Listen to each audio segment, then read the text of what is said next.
In this question, you have to match the components given in list 1 with that of list 2. Now, 11th and 12th pairs of ribs are not connected ventrally and are therefore called floating ribs. Thus, A matches with 4.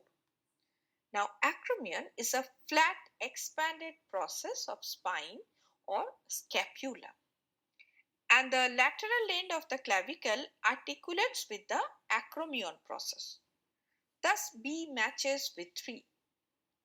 Scapula is a flat triangular bone in the dorsal part of the thorax between the second and the seventh rib. Thus, C matches with 1. And glenoid cavity of scapula articulates with the head of the humerus to form the shoulder joint. Thus, D matches with 2. Hence, the correct answer is option B.